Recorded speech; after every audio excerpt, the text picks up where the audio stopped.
Mga kabatak, meron kaming tawag dito, ano? Ano tawag dito pa? Haruan, ayan, no? Oh. Oo, isdang tabang. Meron kaming isdang tabang, ayun, no? Yan, lutuin natin, ha? Tingnan natin, kung anong luto, no? No? Oh. Sino ba nakakaalam ng isda na yan, oh?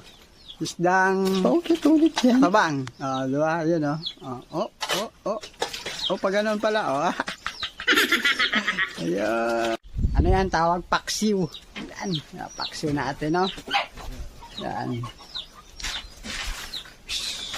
Isdang tabang. Ulit yan. Yan. Oh. Alam nyo ba kung ano to? Oh.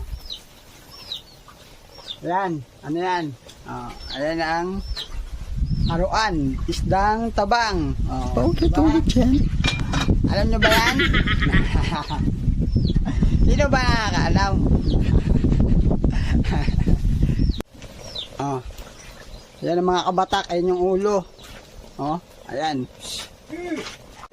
Kabatak, no? Gagatan natin, gagatan. Ayan na yung nyug, oh. Oh. Maanggod kita kay magata kita ng haruan, isdang tabang. Ulit yan. Yan ang ating ulam ngayon.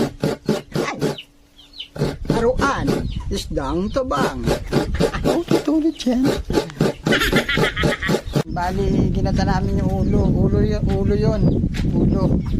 Yan mga kabatak, oh. Ayan na yung haruan. Paulit yan. Ito yung ano, yan. Katawan. Prituhin namin. Ayan mga kabatak, no, luto na daw. Tingnan natin.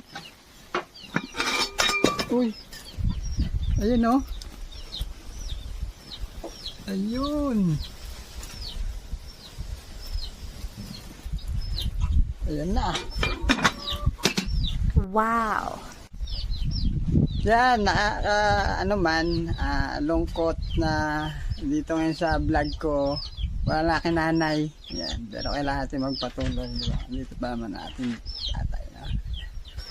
Yan, maraming salamat sa nanood and God bless you sa atin lahat. Ayan!